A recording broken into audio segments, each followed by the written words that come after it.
Ժամանակին շատ մեծ քաղաքներ աննշան դարձան, իսկ շատերը, որ մեծ են հիմա, աննշան էին այն ժամանակ։ Մենք այստեղ կպատմենք թե սրանց և թե նրանց մասին, համոզված, որ մարդկային երջանկությունը չի կարող մշտատև լինել միևնույն վայրում։ Սրանք համաշխարհային պատմագրության հայր Հերոդոտոսի խիստ բնորոշ խոսքերն են անցյալի և ներկայի մեծ քաղաքների մասին, որոնց հետ դժվար է չհամաձայնել։ Հռոմն է, մի քաղաք, որ մեծ դերակատարում է ունեցել և հին աշխարհում, և միջին դարերում, և նոր ժամանակներում։ Ըստ ավանդության, Քրիստոսից առաջ 753 թվականին քաղաքը հիմնադրել են երկվորյա եղբայրներ Ռոմուլոսը և Ռեմոսը, որոնք պատերազմի մարս Աստծո ժառանգներն էին և կերակրվել էին գայլի կաթով։ Քաղաքը կրում է Ռոմուլոսի անուն։ Հռոմ այցելող ամեն մի զբոսաշրջիկ բախտ է ունենում հիանալ հավերժական քաղաքի պատմության բազմաթիվ վկայություններով։ Ամեն մի այցելու կարող է տեսնել նաև հռոմեական կայսրության դարաշրջանի քարտեզները։ Եվ ամեն մի այցելուի գլխում բնականորեն կարող է ծագել մի հարց. իսկ կա այսօրվա աշխարհի մայրաքաղաքների մեջ մեկը, որն ավելի հին է, քան Հռոմը։ Գուցե դա Վաշինգտոնն է։ Դե իհարկե ոչ։ Գուցե Փարիզը, Լոնդոնը, Բերլինը կամ Մոսկվան։ Սրանք ևս չափազանց երիտասարդ են Հռոմի հետ համեմատվելու համար։ Իսկ գուցե Արևելքում Պեկինը, Դելին, Տոկիոն։ Այստեղ ևս պատասխանը բացասական է։ Գուցե հենց այս քարտեզները կօգնեն գտնել մեզ հետաքրքրող հարցի պատասխանը։ Քարտեզներում նշված մի շարք երկրներ այսօր արդեն չկան։ Դրանք չեն դիմացել հազարամյակների փորձություններին և դուրս են մղվել պատմության ասպարեզից։ Նշված երկրներից Հռոմից ավելի հին պատմություն ունի Եգիպտոսը, սակայն Եգիպտոսի այսօրվա մայրաքաղաք Կահիրեն հիմնվել է միայն միջնադարում, մեր թվարկության 10-րդ դարում։ Պարթևաստանին այսօր փոխարինել է Իրանը, սակայն նրա մայրաքաղաք Թեհրանն էլ հիմնվել է միայն մեր թվարկության 9-րդ դարում։ Հռոմեական կայսրության մյուս կարևոր հարևանն Արևելքում Հայաստանն է։ Հայաստանի այսօրվա մայրաքաղաքը Երևանն է։ Այս մայրաքաղաքի հիմնադրման թվականի մասին պահպանվել են սեպագիր արձանագրություններ։ Դա Քրիստոսից առաջ 782 թվականն է։ Քրիստոսից առաջ 782 թվական։ Մենք կարծես թե գտանք մեզ հուզող հարցի պատասխանը։ Հռոմը հիմնվել է Քրիստոսից առաջ 753 թվականին, իսկ Երևանը Քրիստոսից առաջ 782-ին։ Այսինքն Երևանը հիմնվել է Հռոմից 29 տարի ավելի վաղ։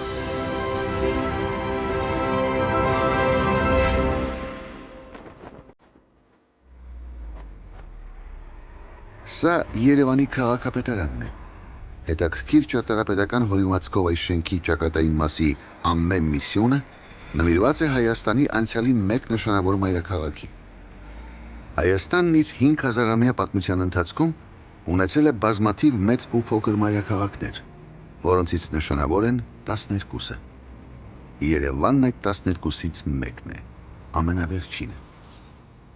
Այստեղ է գտնվում նաև Երևանի պատմության թանգարանը, որի մուտքի մոտ դրված է Երևանի հիմնադրման մասին վկայող արձանագրության մեծ կրկնօրինակը։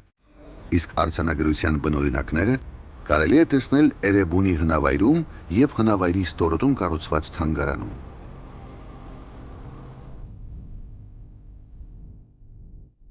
Աշխարհում քիչ են քաղաքները, որոնց հիմնադրման մասին պահպանվել են արձանագրություններ,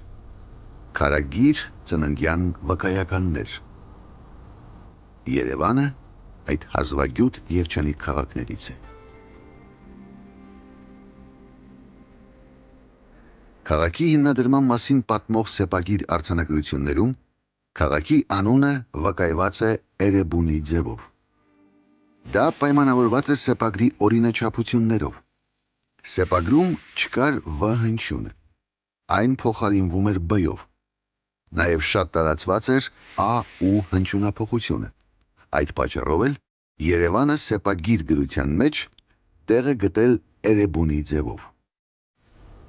Էրեբունին եղել է Վանի կամ Արարատ Ուրարտու թագավորության հյուսիսային գլխավոր հենակետը։ Այս թագավորությունը գոյություն է ունեցել Քրիստոսից առաջ 9-ից 6-րդ դարերում։ Այն հիշատակվում է նաև Աստվածաշնչում Արարատ անվամբ։ Urartu is certainly the ancient name of the country which today we call Armenia. Ուրարտուն անկասկած հին անունն է մի երկրի, որ մենք այսօր կոչում ենք Հայաստան։ 19-րդ դարում, երբ ասորագիտությունը նոր էր զարգանում իբրև գիտություն, սեպագրի առաջին վերցանողները հասկացան, որ դա նույն անունն է, ինչ Աստվածաշնչի Արարատը։ Այն իհարկե հայտնի է շատ վաղուց, հին կտակարանի ժամանակներից, որպես մի վայր, որտեղ ըստ ջրհեղեղի պատմության Նոյան տապանն է կանգ առել։ Which of course had long been known since the time of the Old Testament as the place where the ark in the flood story of Noah and the ark had come to rest. Արարատը, որ Հայաստանի մշտական անվանումն է Աստվածաշնչում, Սուրբ գրքում հիշատակվում է 3 իրադարձությունների կապակցությամբ։ Առաջինը համաշխարհային ջրհեղեղի և Նոյան տապանի Արարատի լեռներում փրկվելու պատմության մեջ, իսկ մյուս երկուսը Քրիստոսից առաջ 7-ից 6-րդ դարերի դեպքերի կապակցությամբ, երբ Արարատի թագավորությունը հին արևելքի նշանավոր պետություններից էր, իսկ Էրեբունի Երևան քաղաքը նրա հյուսիսային գլխավոր հենակետը։ Ce qui est très intéressant pour nous à Erebuni, c'est que Էրեբունիում ամենից առավել մեզ հետաքրքրեց այն փաստը, որ Էրեբունի ամրոցը Երևանի ծննդավայրն է։ Երևանը հիմնադրվել է այստեղ։ Իրավի Էրեբունին տպավորիչ պեղումնավայր է։ Այն հատկապես տպավորիչ է ուրարտական դարաշրջանին և հայկական թագավորական տոհմերին պատկանող շերտերի պահպանման առումով։ des niveaux qui appartiennent aux premières dynasties royales arméniennes. Հետաքրքիր է, որ քաղաք ամրոցի հիմնադիր Արգիշտի առաջինը Էրեբունի Երևանի հիմնադրման արձանագրություններում հայտարարում է, որ այն հիմնադրվել է ի հզորություն իր երկրի և ի սարսափ թշնամիների։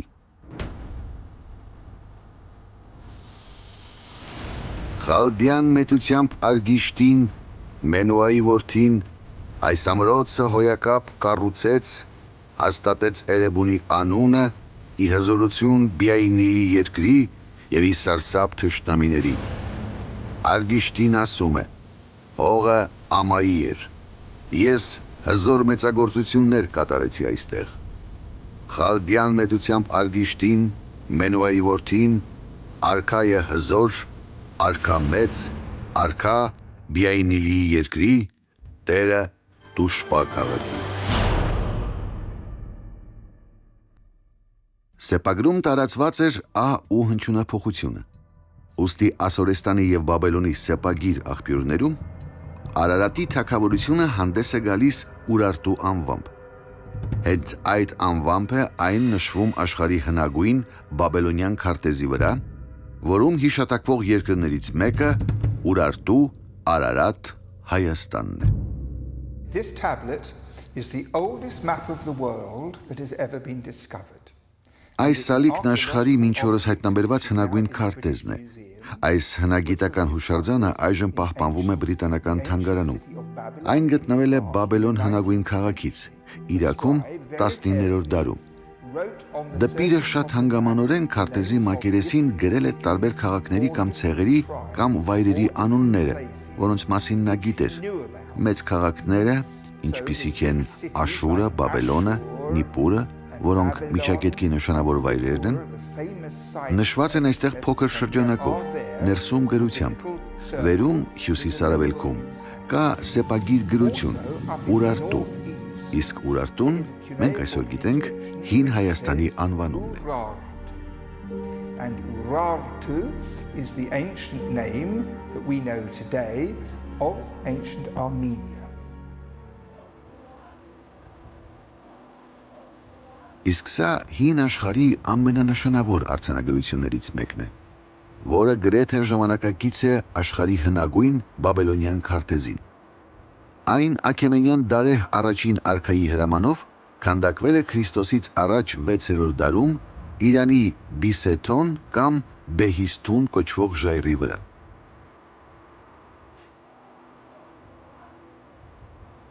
Երեք լեզվով գրված այս արձանագրության պարսկերեն բաժնում Հայաստանը կոչվում է Արմինա, էլամերենում Հարմինույա, բաբելերենում Ուրարտու։ Սրանք երեքն էլ Հայաստանի անվանումներն են տարբեր լեզուներում։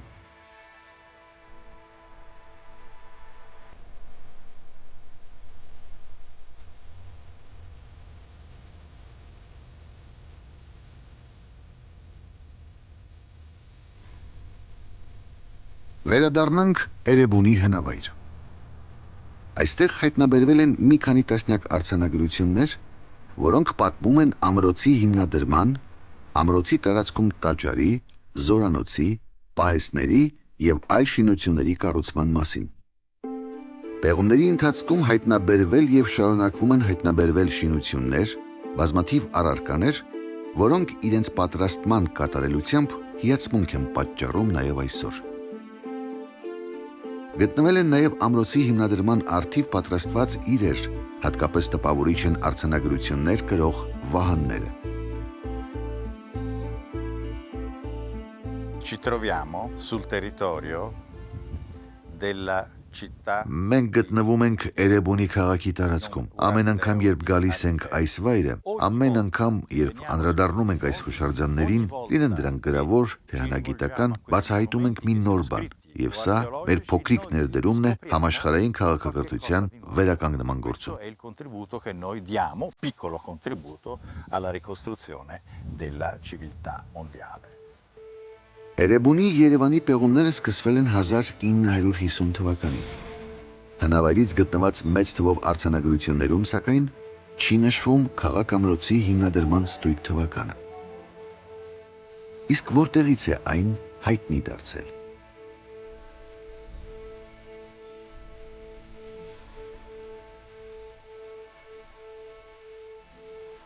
Արարատ Ուրարտու թագավորության մայրաքաղաք Թուշպան է, հետագայի Վանը։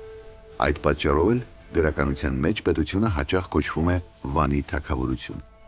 Թուշպա Վան ամրոցի ժայռափոր պատերին մինչ օրս պահպանվել են սեպագիր արձանագրություններ։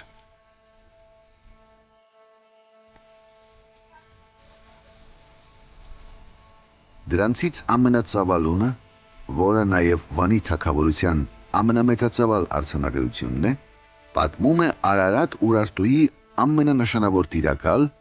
Արգիշտի առաջինի գործերի մասին տարի առ տարի։ Արձանագրությունից տեղեկանում ենք, որ Արգիշտի արքան Էրեբունի ամրոցը հիմնադրել է իր թագավորության 5-րդ տարում, իսկ դա Քրիստոսից առաջ 782 թվականն էր։ Հռոմի հիմնադրման ավանդական թվականից 29 տարի առաջ։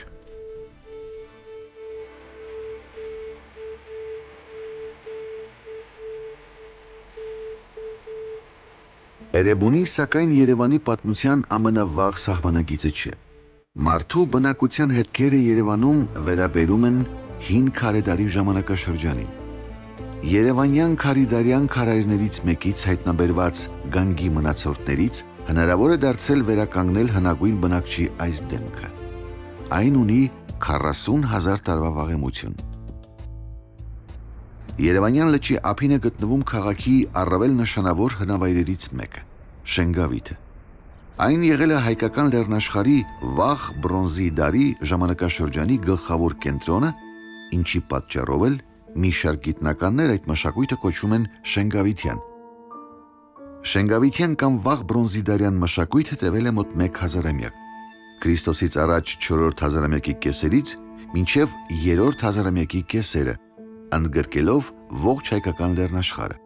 Այդ մշակույթը Քրիստոսից առաջ 28-ից 26-րդ դարերում տարածվել է հարևան երկրներում, հասնելով Հյուսիսային Կովկաս, իսկ հարավում մինչև Եգիպտոս ու Իրանի կենտրոնական շրջաններ։ Փաստորեն շուրջ 5.500 տարի առաջ Երևանը հանձինը Շենգավիթի դառնում է հայկական լեռնաշխարհի կենտրոնը եւ իր այդ դիրքը պահպանում է շուրջ 1000-ամյակ։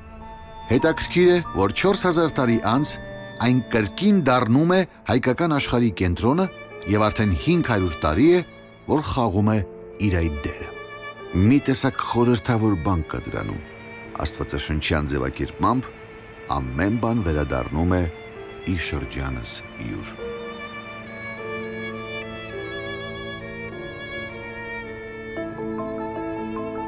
Երևանի պատմության մեծ վաղեմությունն արտահայտվել է նաև քաղաքի անվանակոչման մասին ավանդազրույցում,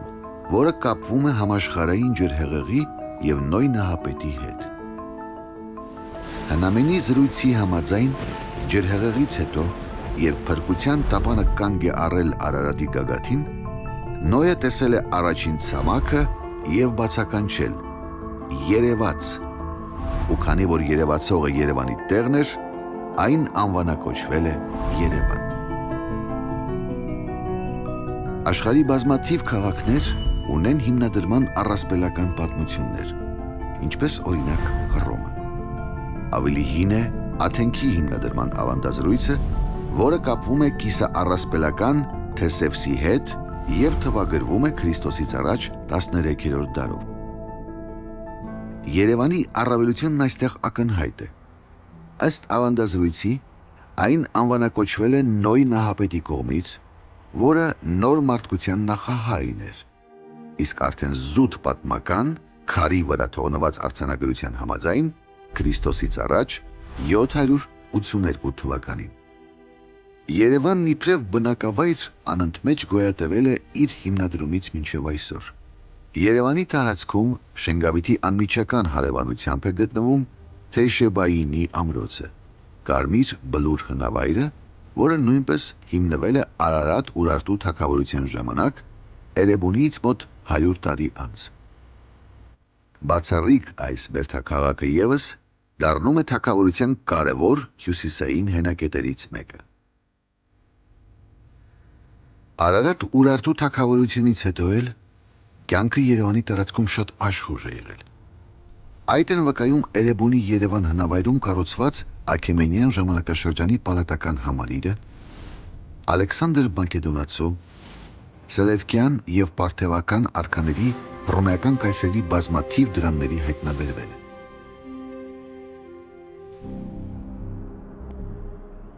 Կյանքն այստեղ աշխուժ է եղել նաև վաղ միջնադարում, երբ Հայաստանն աշխարհում առաջինը քրիստոնեությունը ընդունեց իբրև պետական կրոն 301 թվականին։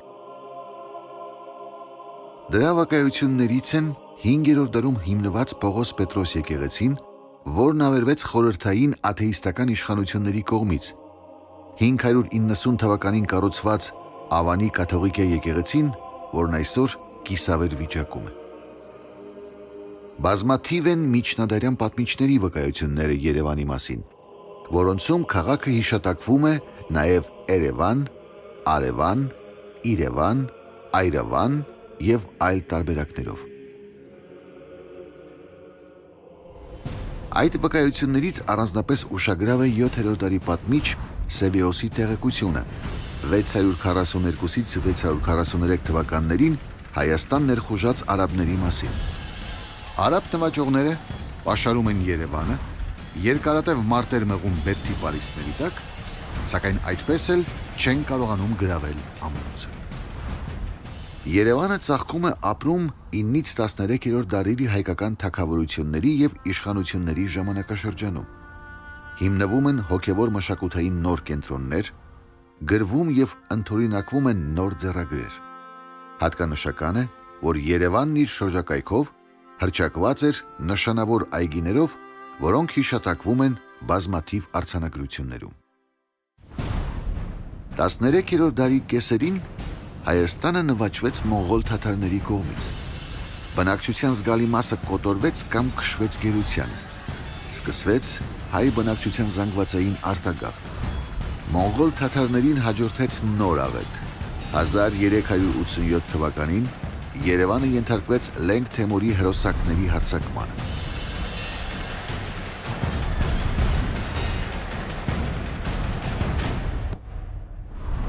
Տասնհինգերորդ դարի կեսերին արևելքից եկած թուրքմենական կարակ օյունլուների տիրապետության օրոք ստեղծվեց արարատյան կուսակալությունը Երևան կենտրոնում։ Սկսված այդ ժամանակներից Երևանը հաճախ հիշատակվում է որպես Արարատյան երկրի մայրաքաղաք։ 16-ից 17-րդ դարերում տեղի ունեցող թուրք-պարսկական պատերազմները, որոնք հիմնականում մղվում էին Հայաստանի և Միջագետքի տարածքներում, աղետալի վիճակ ստեղծեցին ողջ հայության համար։ Օտար զավթիչների համար Երևանը դառնում էր առաջնահերթ նվաճման նպատակակետ։ Բավական է նշել միայն մեկ դեպք։ Պարսից շահ Աբասը 1604 թվականին Արևելյան Հայաստանից Պարսկաստան բռնի գաղթեցրեց 300,000 հայերի, որոնց մեջ մեծ թիվ էին կազմում երևանցիներ։ Հայաստանը բաժանվեց Օսմանյան Թուրքիայի և Պարսկաստանի միջև, և այդ բաժանման գիծը անփոփոխ մնաց մինչև 19-րդ դարի սկիզբը։ Արևելյան Հայաստանն անցավ Պարսկաստանին, իսկ արևմտյանը Թուրքիային։ Արևելյան Հայաստանի զգալի մասը մտցվեց Երևանի խանության մեջ, որի կենտրոնը Երևանն էր։ Երևանի խանության մեջ էր մտնում նաև հայ առաքելական եկեղեցու կենտրոն Սուրբ Էջմիածին։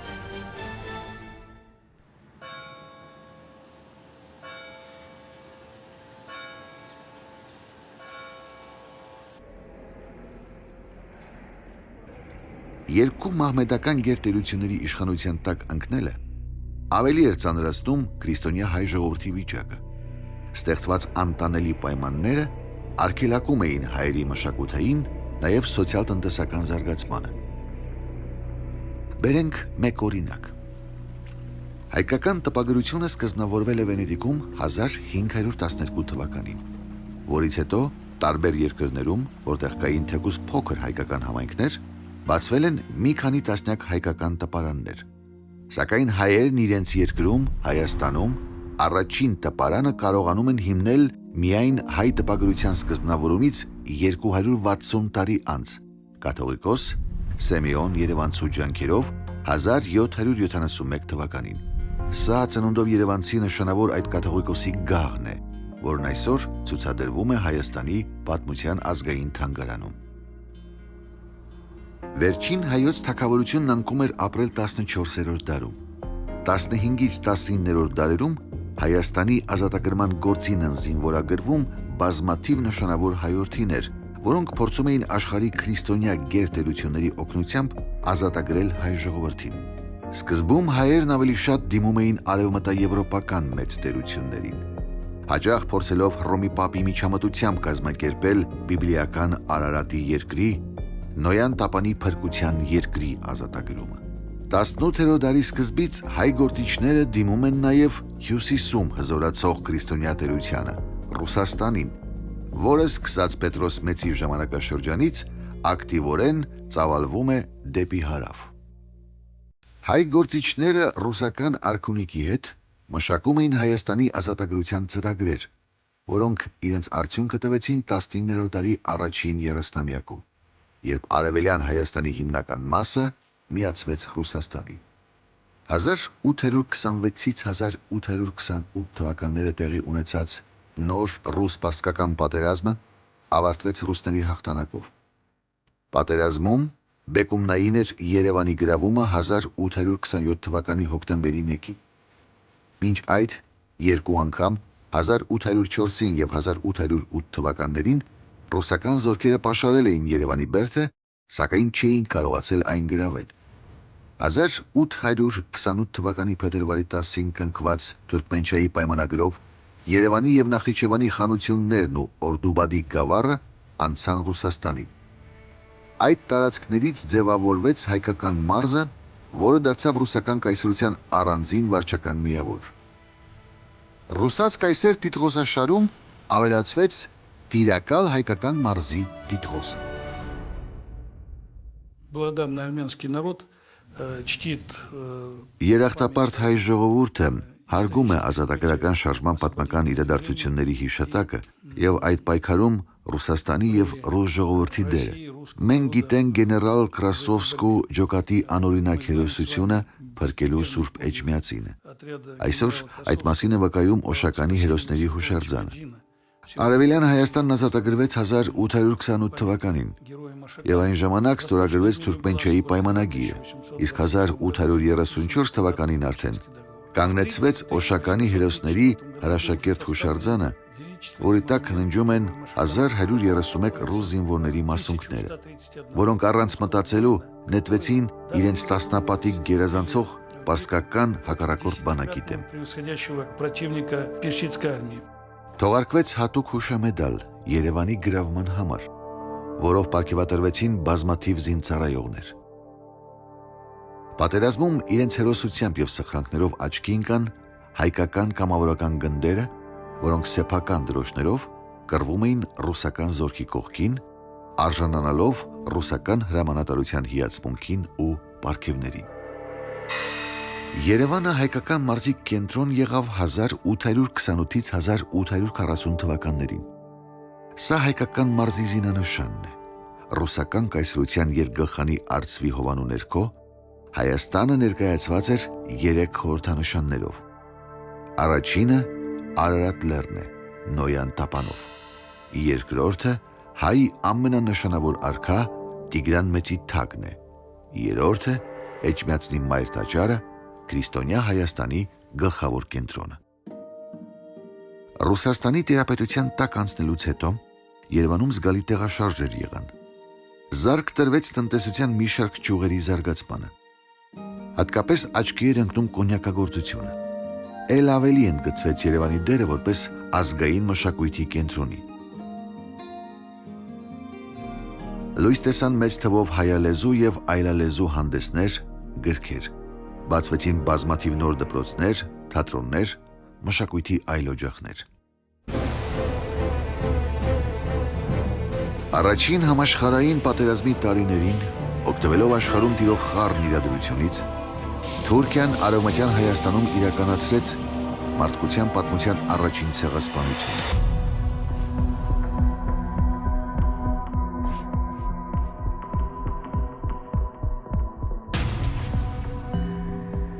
Ցեղասպանությունից փրկվելով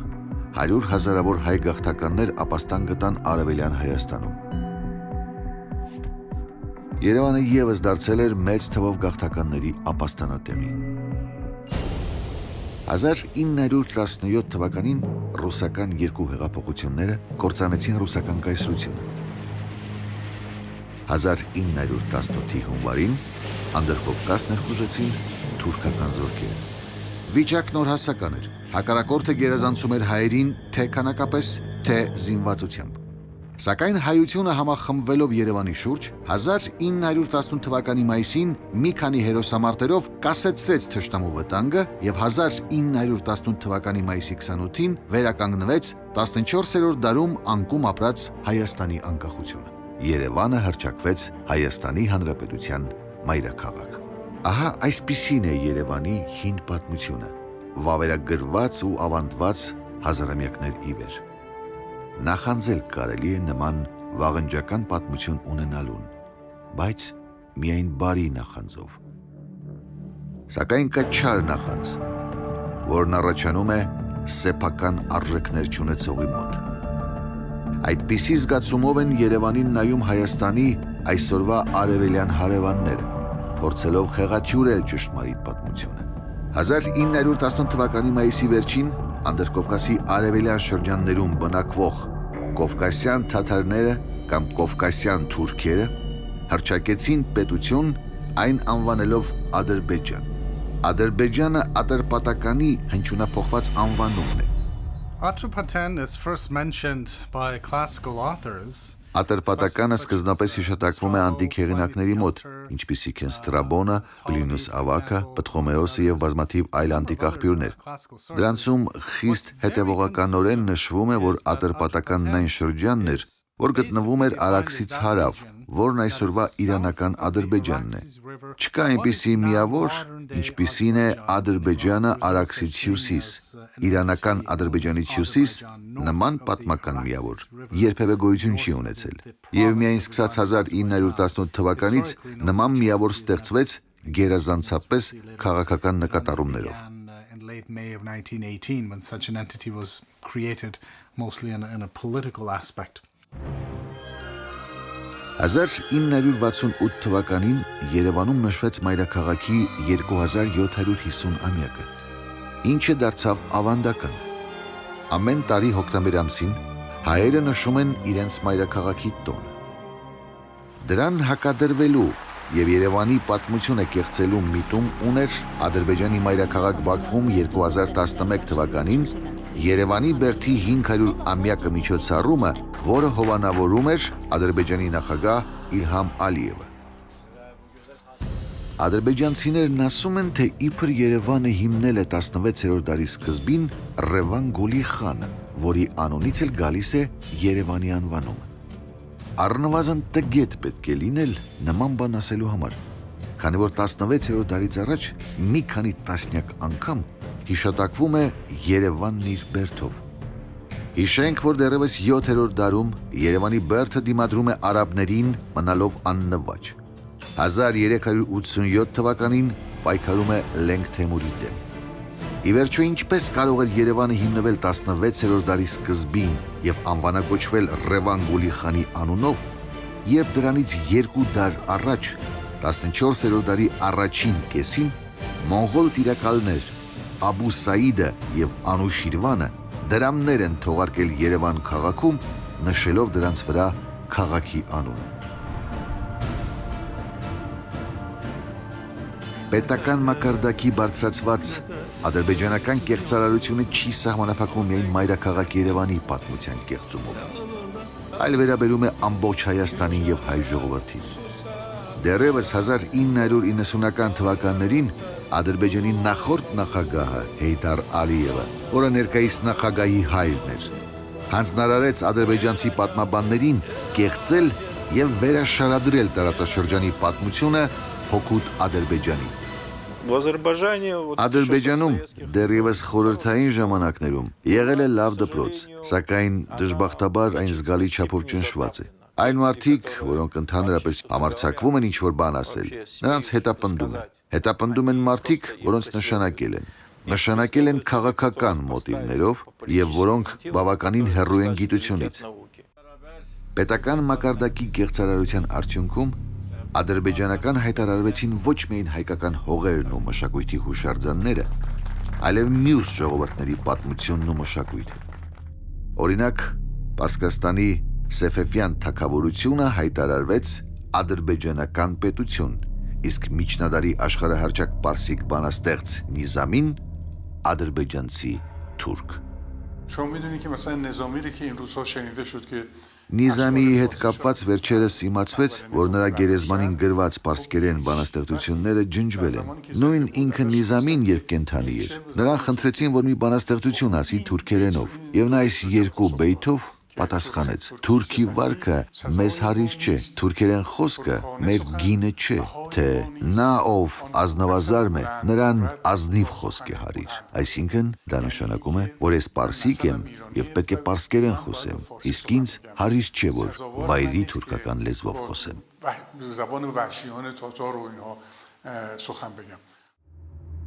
Ադրբեջանական կեղծարարության կարևոր հիմնադրույթներից մեկն էլ այն է, թե հայերը Հայաստանի Հանրապետության տարածքում չեն ապրել 15-րդ դարից առաջ։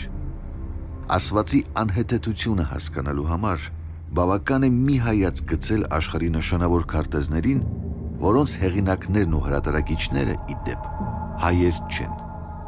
Հերոդոտոսը իր աշխատանքների մեջ նշում է Հայաստանը, նշում է նրա գտնված վայրը Տիգրիսի եւ Եփրատի գետերի շրջապատում, ներսում դրանցից հյուսիս գտնված տարածքը, իսկ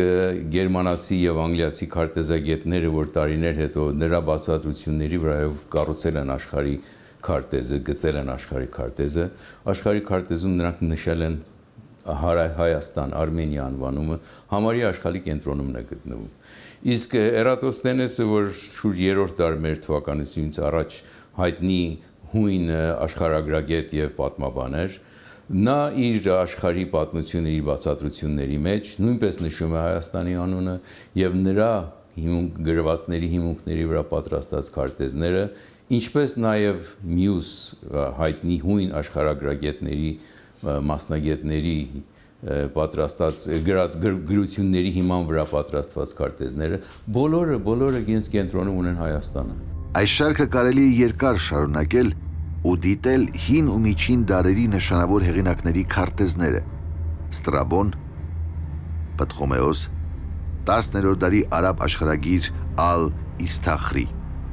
Դրանցում Հայաստանը մշտապես հիշատակվում է Սև, Կասպից եւ միջերկրական ծովերի միջև։ 16-րդ դարի սկզբից ընթացող թուրք-պարսկական պատերազմներն ամայացրին Հայաստանը, կրճատեցին նաև հայ բնակչության թիվը։ Դա օգտագործելով պատմության ադրբեջանցի կեղծարարները փորձում են պնդել, թե 17-րդ դարում այս տարածաշրջանում հայեր չեն ապրել։ Թե որքան ծիծաղելի է նման պնդումը կարելի է հասկանալ այդ ժամանակաշրջանի շատ չեզոք մի աղբյուրից՝ ֆրանսիացի հայտնի ճանապարհորդող Ժան Շարդենի տեղեկություններից։ 1673 թվականին, լինելով Երևանում, որն այդ ժամանակ գտնվում էր Պարսկաստանի տիրապետության տակ, նա նկարել է քաղաքը, իսկ նկարն իր հուշագրությունների գերմաներեն հրատարակության մեջ զետեղելով այն վերնագրել է Երևան, Հայաստանի մայրաքաղաքը։ Շեշտենք, Հայաստանի, այլ ոչ թե որևէ այլ երկրի։ Ադրբեջանցի կեղծարարների սիրելի թեմաներից է Երևանի մզկիթների խնդիրը։ Աղբյուրներում նշվում է, որ 19-րդ դարում Երևանի բերդի տարածքում կար 2 մեծ մզկիթ, իսկ մերձակայքում ևս 6 փոքր մզկիթ։ Այսօր Երևանում պահպանվել է 2 մեծ մզկիթներից մեկը՝ Կապույտ մզկիթը։ Մյուսներն ավերվել են խորհրդային իշխանության տարիներին։ Հայտնի իրողություն է, որ աթեիզմն իրենց դրոշ դարձրած խորհրդային իշխանությունները ամբողջ ԽՍՀՄ-ի տարածքում տասնամյակներ շարունակ ավերում էին հավատքի տաճարները։ Երևանում այդ տարիներին ավերվեցին հայկական քրիստոնեական բազմաթիվ հուշարձաններ։ Սուրբ Պողոս Պետրոս եկեղեցին, որ հիմնվել էր 5-րդ դարում, ավերվեց 1930-ական թվականներին։ Երևանի կենտրոնում ոչնչացվեց 12-ից 13-րդ դարերի կառույց կաթողիկե Սուրբ Աստվածածին Վեհաշուկ եկեղեցին։ Ավերվեցին Սուրբ Գրիգոր Լուսավորիչ, Գեթսեմանի, Սուրբ Սիմոն Ծերունի, Մլերի եկեղեցիները, Կոզերնի միջնադարյան գերեզմանոցը եւ պատմական արժեք ունեցող այլ շինություններ։ 1938 թվականին, չնայած հայ մտավորականության բազմաթիվ դիմումներին ու բողոքներին, իշխանություններն ավերեցին Երևանի բերդի պահպանված հատվածները, տեղում կառուցելով գինոգործարան։ Ավերվեց անգամ ռուսական Նիկոլաևյան եկեղեցին, որը 19-րդ դարի Վեհաշուկ ճարտարապետական կառույց էր։ Իսկ 1913 թվականին կառուցված Սուրբ Աստվածածին ռուսական եկեղեցին 1930-ական թվականներից դադարեց եկեղեցի լինելուց, վերածվելով կինոթատրոնի։ Սա է իրողություն։ Ակամա հիշում եւ ցանկանում ես Ադրբեջանի իշխանություններին հիշեցնել Աբրահամ Լինքոլնի հայտնի միտքը։ Դուք կարող եք հիմարացնել ամբողջ ժողովրդին ինչ որ մի ժամանակ, կամ ժողովրդի մի հատվածին հիմարացնել անընդհատ, բայց չեք կարող անընդհատ հիմարացնել ամբողջ ժողովրդին։ 1918 թվականին հայկական պետականության վերականգնումը նոր էջ բացեց Երևանի պատմության մեջ։ Այն պաշտոնապես հռչակվեց Հայաստանի Հանրապետության մայրաքաղաք։ Չնայած տասնյակ հազարավոր գաղթականների առկայությանը, սովին ու համաճարակին, նորաստեղծ պետությունը կարողացավ ոտքի կանգնել։ Օտարերկրացիների բազմադարյա տիրապետությունից հետո վերաբացվեցին հայկական համալսարանները, գիտության ու մշակույթի օջախները։ 1919-ից 20 թվականներին տեղի ունեցած Փարիզի վեհաժողովի, Սևրի պայմանագրի եւ Ամերիկայի Միացյալ Նահանգների նախագահ Վուդրո Վիլսոնի իրավարար վճռի համաձայն Հայաստանի Հանրապետությանը պետք է միավորվեր Արևմտյան Հայաստանի 7 նահանգներից 4-ը։ Երևանը դառնալու էր միավորված Հայաստանի մայրաքաղաքը։ Սակայն դա տեղի չունեցավ։ Քեմալական Թուրքիան դաշնակցելով բոլշևիկյան Ռուսաստանի հետ 1920 թվականի սեպտեմբերին պատերազմ սկսեց Հայաստանի դեմ։ 1920 թվականի դեկտեմբերի 2-ին Հայաստանը նվաճվեց և կիսվեց այդ երկու երկրների միջև։ Հայաստանի Հանրապետության տարածքի մեծ մասը միավորվեց խորհրդային պետությանը։ Այդ տարածքից անջատվեցին Ղարաբաղն ու Նախիջևանը և տրվեցին Ադրբեջանին, իսկ մնացած շուրջ 30,000 քառակուսի կիլոմետրի վրա հայտարարվեց խորհրդային Հայաստանի իշխանությունը։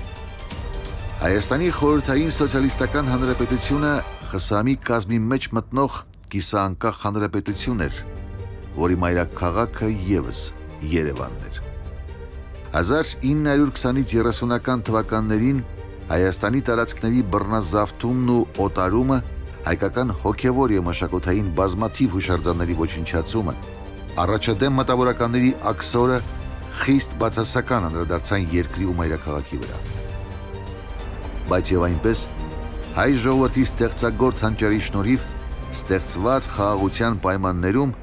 արագ վերականգնվեց պատերազմների ժամանակ ավերված երկիրը։ 1924 թվականից տաղանդավոր ճարտարապետ Ալեքսանդր Թամանյանի գլխավորությամբ սկսվեց մայրաքաղաքի կառուցապատումը միասնական նախագծով։ Նախագծում հատուկ ուշադրություն էր դարձվել պատմական ու մշակութային կոթողների պահպանմանը, ինչը խախտվեց իշխանությունների կողմից։ 1926 թվականից սկսվեց մայրաքաղաքի կենտրոնական հրապարակի կառուցումը,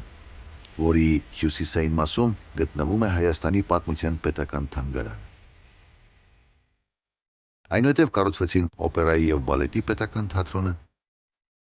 Հայաստանի առաջին աստղադիտարանը, որը հետագայում հիմք դարձավ Բյուրականի աշխարհահռչակ աստղադիտարանի համար։ 1941-ից 45 թվականներին ԽՍՀՄ ներքաշվեց երկրորդ համաշխարհային պատերազմի մեջ։ Այդ թվականներին Երևանում կազմավորվեցին 89-րդ, 408-րդ և 261-րդ հայկական հրաձգային դիվիզիաները։ Առաջինը հասավ Բեռլին, երկրորդը Չեխոսլովակիա, իսկ երրորդը մնաց Հայաստան-Թուրքիա սահմանին, քանի որ Թուրքիան դաշինքի մեջ էր մտել ֆաշիստական Գերմանիայի հետ և հարմար պահի էր սպասում Անդրկովկաս ներխուժելու համար։ Պատերազմի տարիներին խորհրդային բանակ զորակոչվեց շուրջ 600,000 հայ։ Յուրաքանչյուր երկրորդը չվերադարձավ ռազմաճակատից։ Պատերազմի տարիներին և հետպատերազմյան շրջանում 170 հայեր արժանացան գեներալի, 4-ը ԽՍՀՄ մարշալի, 1-ը ԽՍՀՄ ծովակալի կոչման։ Ավելի քան 70,000 հայեր պարգևատրվեցին տարբեր տեսակի շքանշաններով։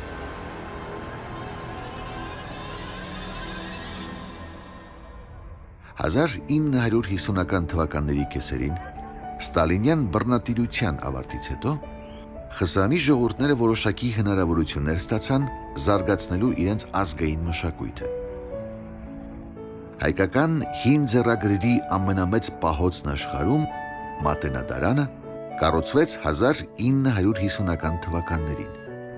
Այսօր այնտեղ պահվում են շուրջ 18,000 ձեռագիր մատյաններ և ավելի քան 100,000 արխիվային փաստաթղթեր ոչ միայն հայերեն, այլև հին հունարեն, ասորերեն,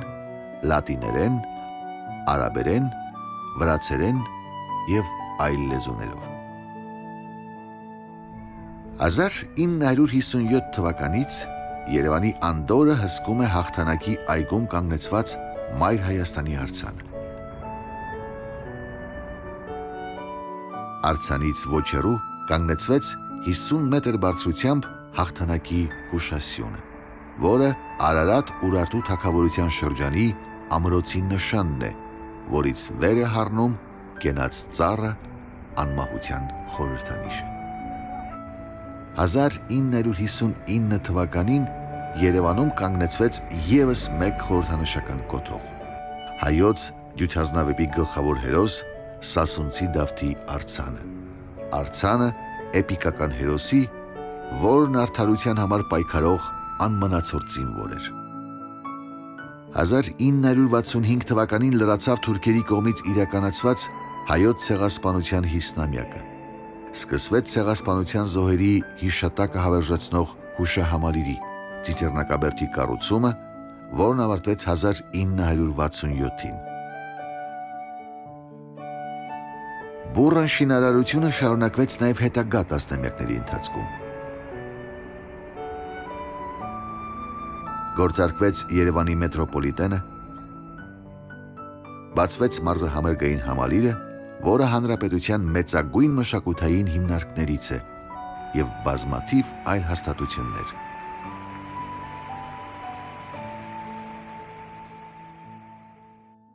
1988 թվականին սկսվեց ԽՍՀՄ-ում առաջին ազգային ազատագրական շարժում։ Հայ ժողովուրդը ոտքի կանգնեց Ղարաբաղը մայր հայրենիքին վերամիավորելու արդար պահանջով։ Շարժման կենտրոնը դարձավ Երևանը։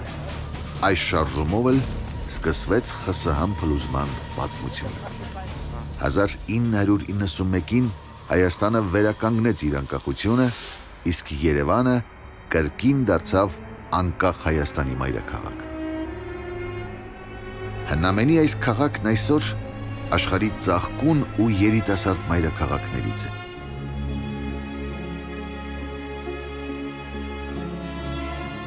Ավանդազրույցը քաղաքի անվանակոչումը կապում է համաշխարհային ջրհեղեղի ու Նոյի նահապետի հետ, իսկ մեզ հասած սեպագիր արձանագրությունները փաստում են, որ Երևանը հիմնվել է Քրիստոսից առաջ 782 թվականին, Հռոմից 29 տարի ավելի վաղ։